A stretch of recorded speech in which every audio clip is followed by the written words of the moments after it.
E beleza. Tá? Então, assim, ó, como eu falava para vocês, essa aqui é a visão externa, então, que o néter tem da vagina, tá? Desculpem também, caiu, olha, caiu a transmissão ali, não prestei atenção no reloginho. Essa aqui, ó, é uma divisão, então, de ímens, tá? Então, existem algumas subdivisões do que seria o ímen. O que é o ímen, é bem da verdade? O ímen é uma membrana, tá? Que está presente na entrada do canal vaginal, tá? Ali no limite entre o lábio interno, o pequeno lábio, com a parte já do canal vaginal. Vejam aqui, ó, essa aqui, então, seria os pequenos lábios e lá dentro já seria o canal vaginal, tá? Seria a presença do ímen, tá, que torna, né, a questão da mulher virgem ou não virgem. Mas o ímen, ele é uma membrana que permanece aqui, ó, na entrada do canal vaginal, e esse ímen, ele vai ser rompido, né, após o primeiro ato sexual, mas também existem diferenças do ímen. Então, como ele é uma membrana, e essa membrana ela é um resíduo embrionário, nós podemos ter uma separação total, né, uma abertura, que é esse ímen anular aqui, ó, onde existe uma abertura circular no centro dele, ou pode haver também um ímen septado. Existe um corte na membrana aqui, uma partezinha de membrana que não foi rompido durante o processo de desenvolvimento embrionário.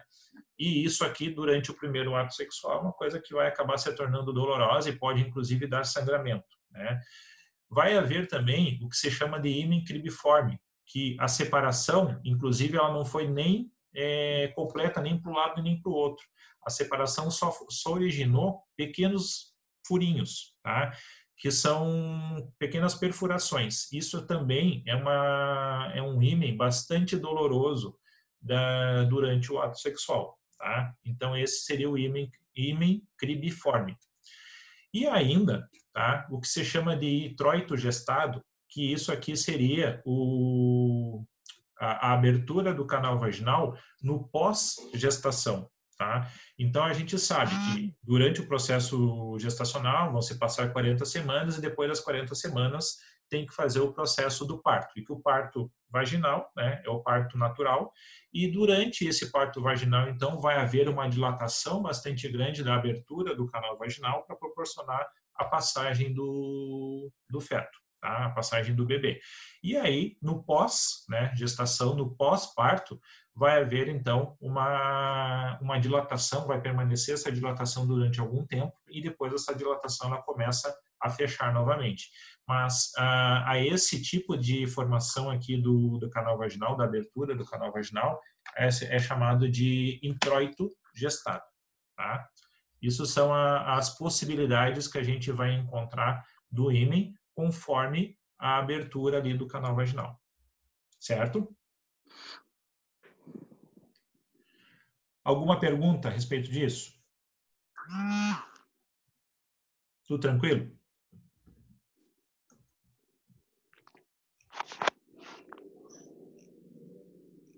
Bom, aí, para finalizar aqui o sistema reprodutor feminino, tá? Eu gosto de colocar aqui as glândulas mamárias, tá? Embora elas não façam parte do sistema reprodutor, mas elas vão ter um papel bastante importante, né, no pós-parto, que é o processo da amamentação. Elas vão ser divididas, tá, em 15 a 25 lóbulos, 15 a 25 pequenas glândulas menores, tá bem? Cada uma delas vai ter o seu lobo, e cada uma delas tem o seu ducto de produção do leite, o seu ducto galactóforo.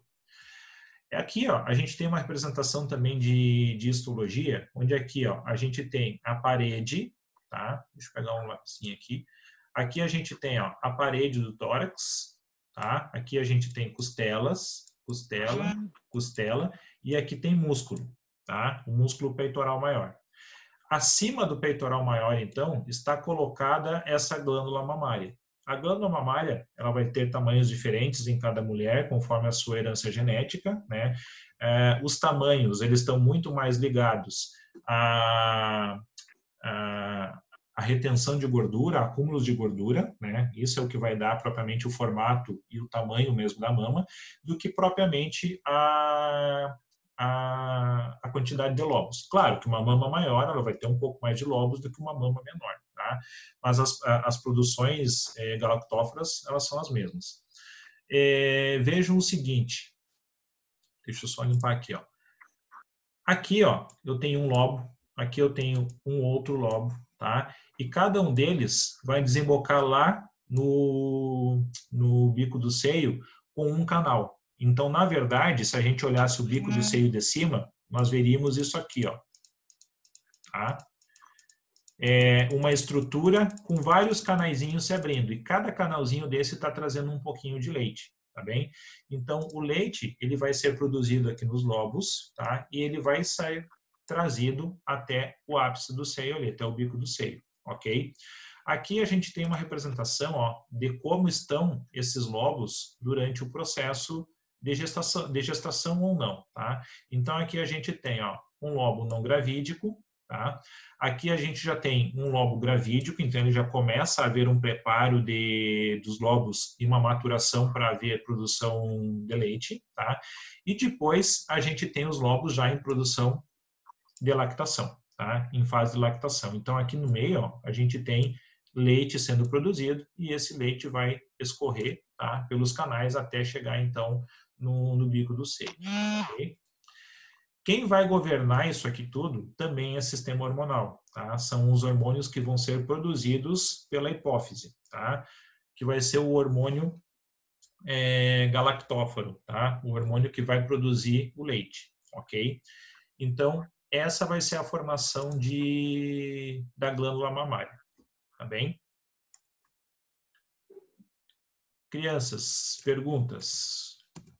Alguma pergunta sobre o sistema reprodutor feminino? Alguma coisa que vocês tenham curiosidade?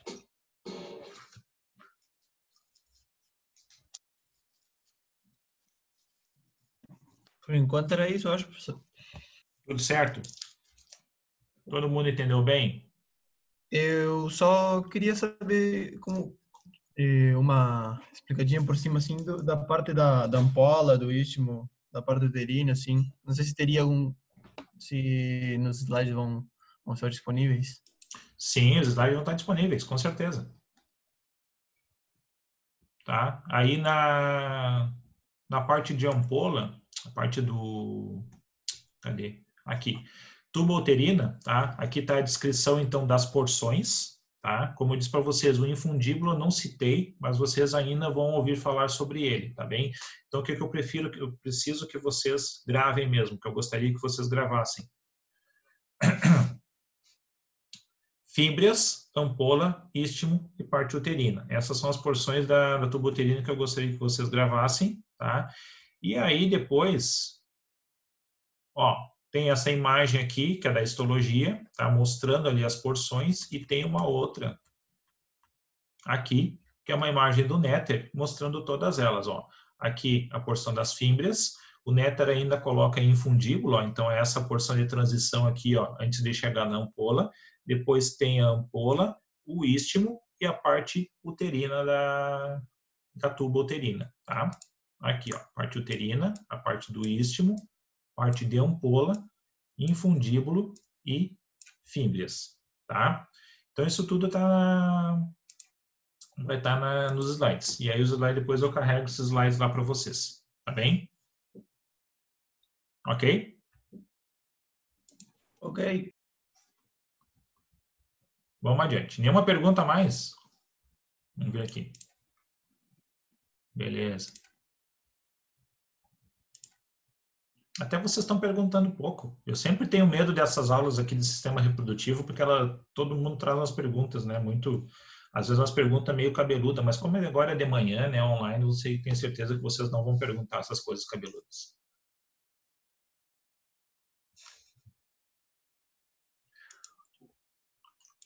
Vamos adiante.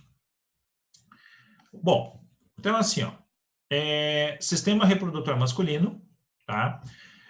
Sistema reprodutor masculino, ele vai ser constituído basicamente de 2 testículos, tá? Que vão estar dentro de um saco, chamado de saco escrotal.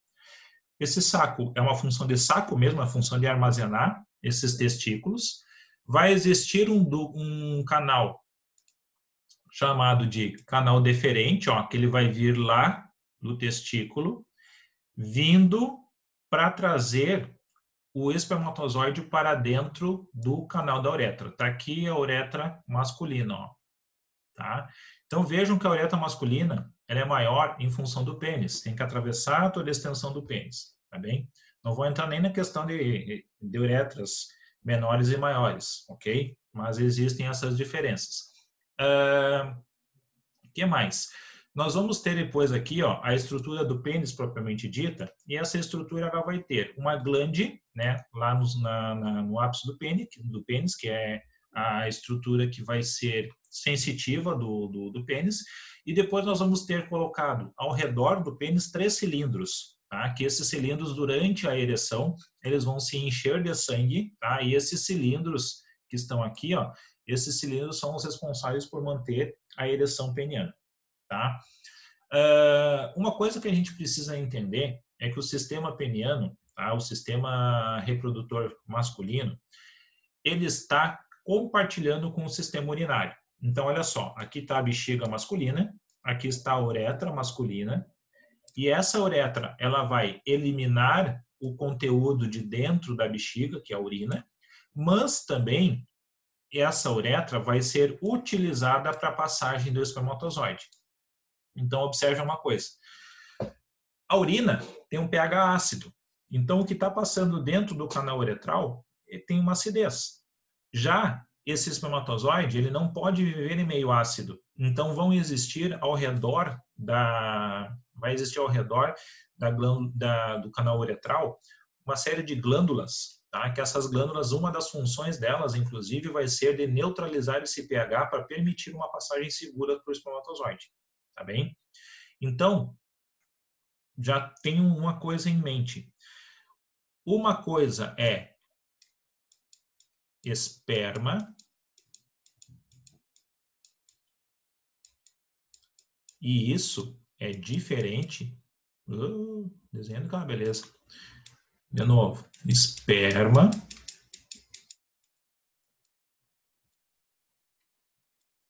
é diferente de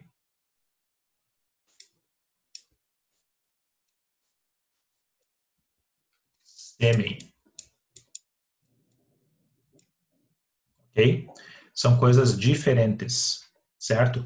Espermatozoide é uma abreviatura da palavra, aliás, esperma é uma abreviatura da palavra espermatozoide. Então, quando a gente está falando em esperma, a gente está falando do espermatozoide que está vindo lá do testículo, tá bem? Quando a gente fala em sêmen, sêmen é uma junção de substâncias mais o espermatozoide. É o que vai ser ejaculado lá durante o ato sexual. Tá bem? Então, isso são coisas diferentes. Pensem assim, ó, quando o indivíduo vai fazer uma contagem de células espermáticas, ou quando ele vai fazer algum exame do seu conteúdo espermático, ele está fazendo uma coleta de sêmen. Tá? Então, sêmen é o que vai ser ejaculado depois do ato sexual. E esperma é o espermatozoide em si. Ok? Isso são coisas diferentes. Por que são coisas diferentes? Porque sêmen tem secreções glandulares mais espermatozoide. Esperma tem somente o espermatozoide. Quem quer falar aí?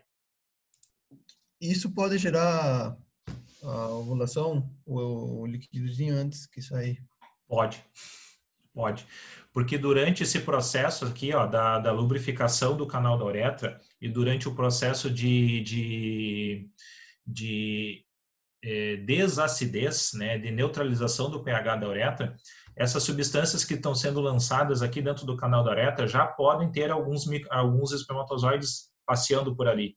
Então, aquela história assim, ó, vou só dar uma brincada, assim, né, ou então vou ejacular fora, é também brincar com roleta russa, tá? Porque daqui a um pouco, os líquidos que estão lubrificando aqui o canal da uretra, eles podem já ter alguns espermatozoides e esse é o desgraçado que vai fazer o processo, desgraçado é um termo pejorativo, mas é o espermatozoide que vai fazer o processo da fecundação, tá?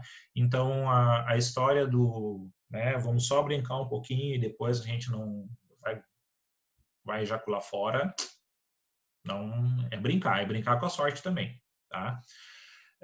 Da mesma forma, né, que também é uma possibilidade de causar DST, certo? Então, para prevenir DSTs, as DSTs elas devem ser prevenidas desde o início do ato sexual. Então, o preservativo tem que estar presente desde o início, tá? Não é só durante a ejaculação que vai ter o risco de passar DST. Não, é desde o início. Então, preservativo desde o início também, tá? Bom, vamos adiante aqui. Qualquer coisa vocês vão parando. Nós vamos encontrar, então, nas estruturas genitais, nós vamos encontrar os testículos, nós vamos encontrar os ductos genitais, nós vamos encontrar o que nós vamos chamar de glândulas acessórias, que são essas glândulas que vão produzir as substâncias que vão garantir a sobrevida do espermatozoide, vão garantir a possibilidade dele se locomover e vão garantir para ele também a neutralização do pH da uretra. Tá? E ainda a estrutura peniana propriamente dita. Como eu disse para vocês, ó, nós vamos encontrar também, isso aqui são somente estruturas histológicas, né, que eu só coloco aqui para a gente ter realmente aquela noção de que os testículos, eles estão vindo da mesma, né, da mesma diferenciação embrionária que o ovário. Então, para nós, homens, o testículo, ele é o correspondente ao ovário na mulher. Então, por isso que nós vamos encontrar as mesmas camadas, tá, no testículo e no ovário. Então, nós vamos encontrar túnica bugínea, lóbulos, ductos semintúbulos seminíferos e também túnica vaginal. Essas duas, principalmente a túnica bugínea e a vaginal, né, elas vão estar presentes com o mesmo nome, tanto no ovário quanto no testículo. Tá? Dos ductos genitais, nós vamos ter o ducto epididimário, tá? Nós vamos ter o ducto deferente e o canal da uretra. Esses vão ser os principais ductos que vão fazer os transportes de substâncias dentro do sistema genital masculino. Bom, as glândulas acessórias. Nós vamos encontrar, tá, ao redor da estrutura peniana 3 glândulas principalmente. Tá? Nós vamos encontrar o que nós vamos chamar de vesículas seminais, e tomem cuidado com os nomes, ok? Vesículas seminais, próstata e glândulas bulbouretrais. O que a vesícula seminal faz? Ela produz uma secreção amarelada com substâncias para, né, aqui o professor é analfabeto, escreveu para, né, mas seria para nutrição dos espermatozoides. Então, a vesícula seminal, ela vai estar colocada atrás da bexiga. Deixa eu mostrar ela para vocês aqui. Ó, lá está ela. Ó, aqui, cadê meu lápis? Aqui. Aqui está, ó, a vesícula seminal, ok? Ela é uma substância, ela vai lançar dentro do canal da uretra uma substância amarelada que, como está dizendo aqui a definição, ó, ela tem muitas substâncias nutritivas. Ela tem glicose, ela tem alguns lipídios, ela tem algumas proteínas, tá? Essa substância da vesícula seminal serve para nutrir o espermatozoide, ok? O que significa nutrição espermática?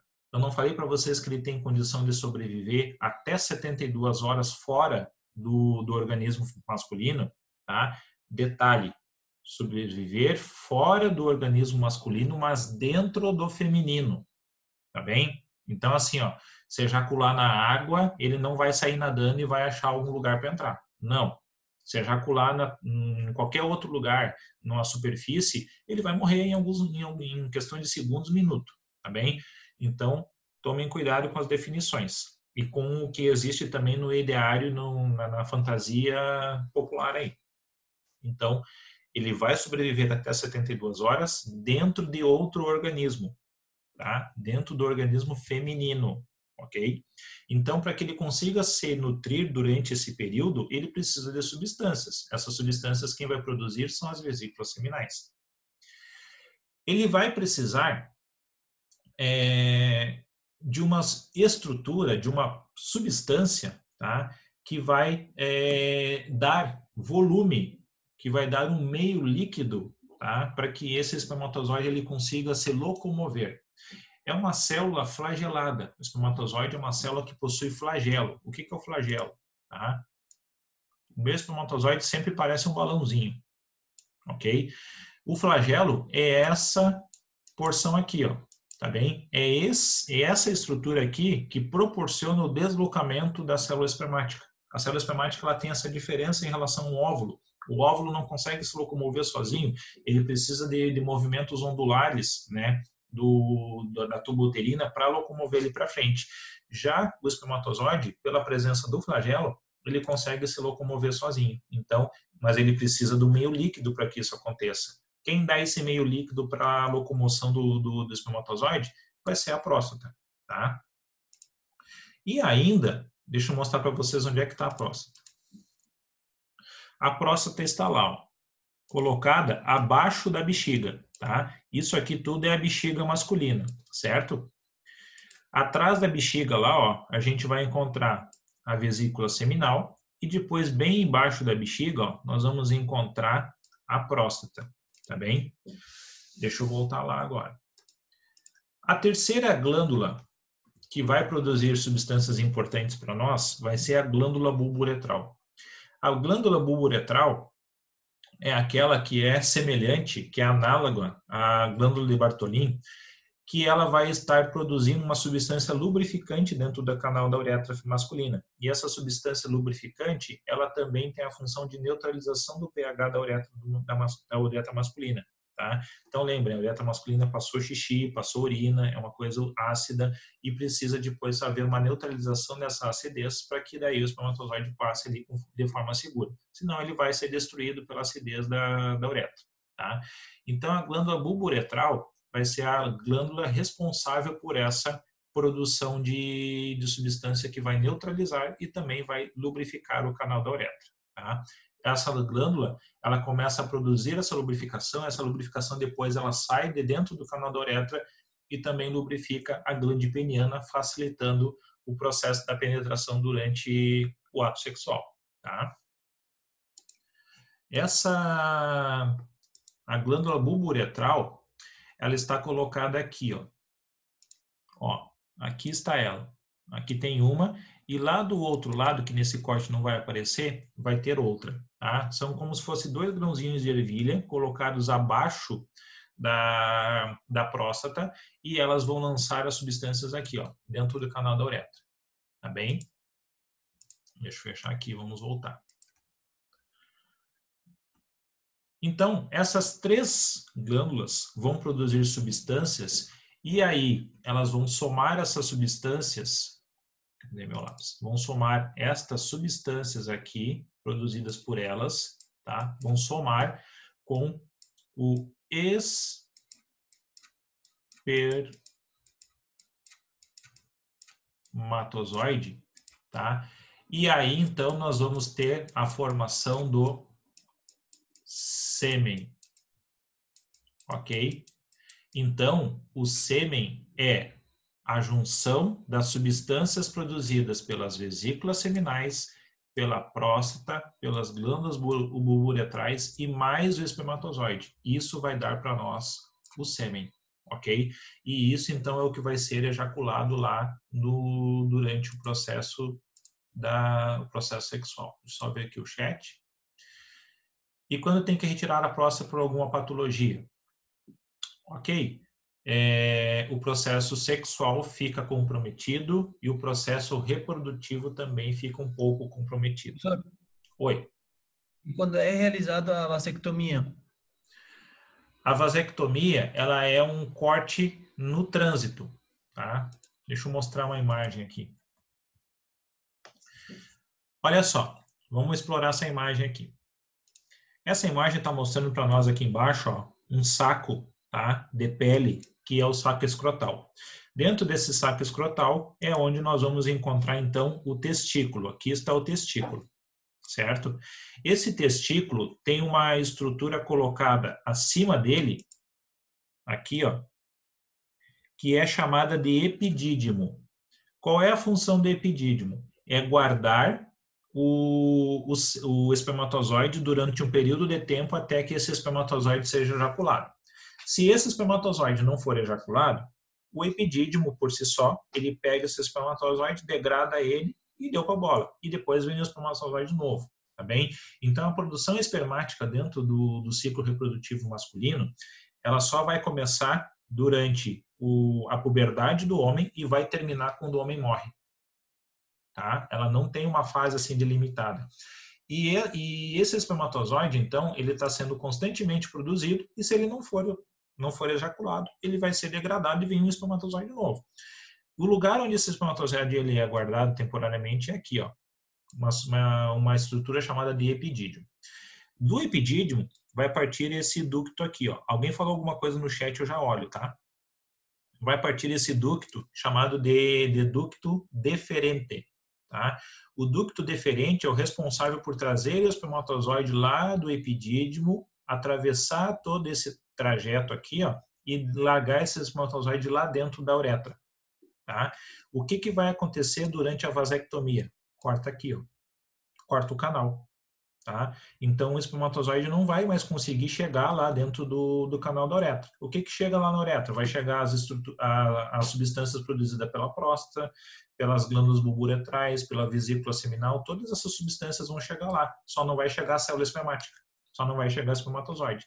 E aí o que vai acontecer? Continua sendo produzido espermatozoide? Continua. Ele continua sendo armazenado aqui, ó, no epidídimo, tá? Mas como ele não está sendo ejaculado, ele vai ser degradado, vem um novo, fica no lugar dele, continua não sendo ejaculado, degrada esse espermatozoide, vem outro para o lugar dele e assim sucessivamente. A esteira espermática continua. Só é interrompido a passagem do espermatozoide aqui, ó, do epidídimo, até que ele chegue lá dentro do canal da uretra, tá? Isso é o processo da vasectomia. Deixa eu ver que alguém falou alguma coisa no chat aqui. Professor? Oi. E dizem que a vasectomia é reversível. Porque, tipo, o que tu tem que fazer? Ou seja, retira alguma coisa quando fazem a vasectomia, assim? Porque ela é irreversível? Sim. É por causa da fibrose que vai acontecer no canal ali. É difícil de reconstituir o canal depois de costurado o canal.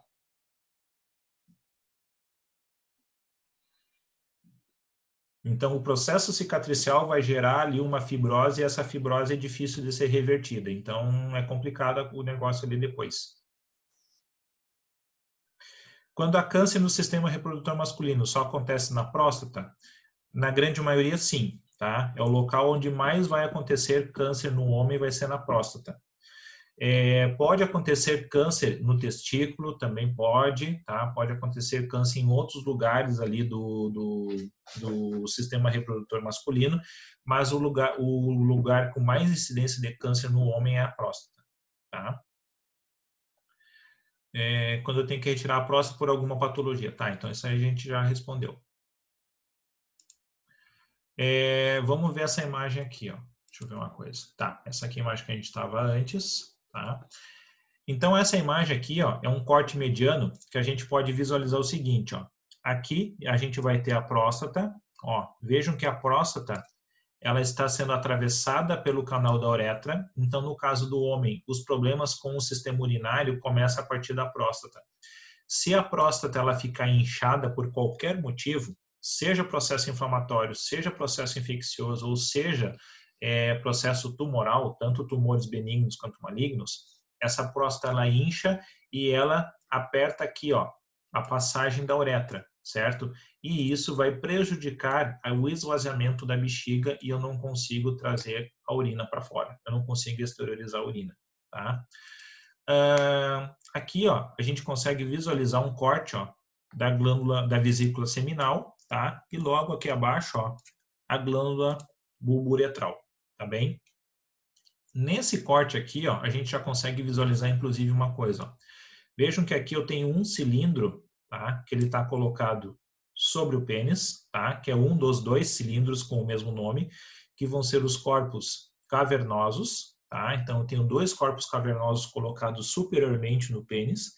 E depois nós vamos encontrar um outro corpo, que é esse aqui, ó, que tem uma densidade diferente, uma densidade parecida com uma esponja, que é o que vai, inclusive, formar a glande peniana, tá? E dentro dele, no meio dele, vai estar passando o canal da uretra, ó. O canal da uretra está passando no meio dele. Então, esse corpo ali é chamado de corpo esponjoso do pênis, tá bem?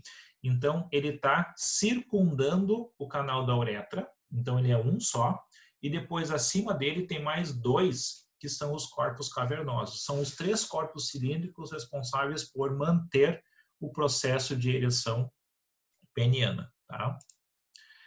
Que mais? Deixa eu passar adiante aqui. Ó, essa imagem aqui é uma imagem do Néter, tá? Que ela está mostrando justamente esses corpos, tá bem?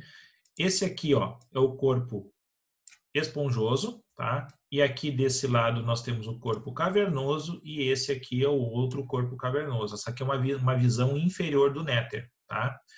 Nessa visão inferior, então, aqui, ó, o corpo esponjoso, ele está sempre inferiormente no pênis, tá? E os corpos cavernosos estão colocados sobre ele, estão colocados superiormente no pênis, tá bem? Isso é uma questão de engenharia. Deus pensou até nisso na hora de fazer a estrutura ali, né? Ele pensou assim, como é que eu vou fazer que esse negócio sustente, né, a ereção? Eu vou botar 2 em cima e 1 embaixo?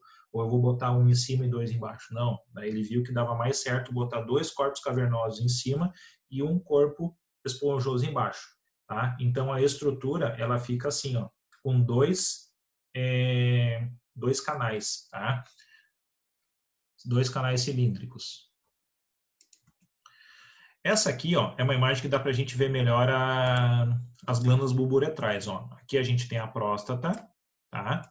A próstata, então, atravessando, ó, sendo atravessada pelo canal da uretra, certo? Deixa eu apagar isso.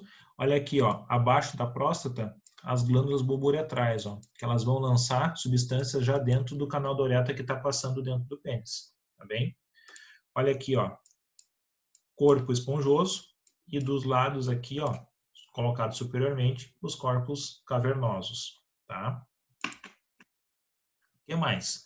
Aqui nessa imagem dá para a gente ver também, ó, os orifícios que vão trazer as substâncias produzidas pela próstata para dentro da uretra, tá? Deixa eu fechar aqui. Essa aqui é uma visão posterior, tá? Uma visão posterior da bexiga. Notem o seguinte, ó. Olha aqui, vesícula seminal, tá? De um lado, vesícula seminal do outro, são 2, tá? Aqui, ó, próstata, ok? E lá embaixo, ó, glândulas bulburetrais. E esta aqui, então, é a bexiga, certo? Outra coisa, aqui está os uretérios, ó, que estão trazendo a urina para dentro da bexiga. E aqui está o ducto deferente, ó, que vai trazer o espermatozoide lá para dentro do canal da uretra. Só que esse ducto deferente, ele vai atravessar a uretra, tá? Deixa eu só passar uma imagem aqui. Ele vai atravessar a uretra bem aqui, ó, certo? E no momento que ele atravessa a próstata para chegar na uretra, o ducto deferente, ele troca de nome. Ele passa a se chamar de ducto ejaculatório. Tá? É o mesmo canal, é o mesmo ducto, só que ele está atravessando uma estrutura diferente que vai ser a próstata. Então, nesse trajeto aqui, ó, onde o ducto deferente atravessa a próstata antes de chegar na uretra, ele troca de nome e ele passa a se chamar de ducto ejaculatório ou canal ejaculatório, tá bem? Então, o deferente é o que vai trazer o espermatozoide lá do epidídimo, tá? Trazendo ele no sentido da uretra. Só que daí, quando ele vai atravessar a próstata, ele vai trocar de nome, tá bem? É só um marcador anatômico para que a gente consiga entender em que porção a gente está falando desse ducto, tá bem? Uma outra coisa também, vejam aqui, ó, que o períneo masculino ele vai ser cortado, ele vai ser perfurado somente 2 vezes, diferente do feminino. Tá? O feminino tem uretra, canal vaginal e canal retal. O masculino só tem uretra aqui e só tem aqui, ó, canal retal, tá bem? E aí vejam o seguinte, ó, aqui está a próstata e aqui está o canal da uretra, tá? Então, por isso, da necessidade de fazer a avaliação da próstata pelo toque retal. Então, o toque retal, ele vai tentar palpar a próstata aqui, ó, para ver se a próstata ela tem hiperplasia, ou se ela tem algum aumento de volume, certo? Existe um hormônio que ele é dosado para saber como é que está o comportamento da próstata, que é o PSA. Mas antes mesmo do PSA se alterar, a próstata pode estar alterada de volume. E a melhor forma de se avaliar o volume prostático vai ser, então, pelo toque retal. Tá? Fazer o exame do toque. Espera aí, deixa eu apagar isso aqui.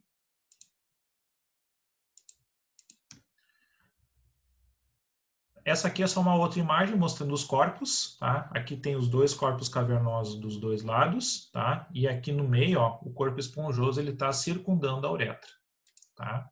Esse aqui vai ser o corpo esponjoso e aqui o corpo cavernoso de um lado e o corpo cavernoso do outro lado, tá?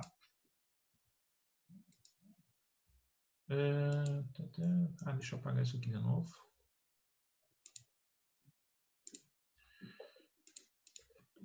Ok. Então, assim, pessoal, a gente está entrando no último minuto de janela, tá? Então, das estruturas anatômicas do sistema genital masculino, seria isso, ok? Alguém tem alguma pergunta desse último minuto aí para fazer? Tudo tranquilo? Tudo certo? Entenderam bem?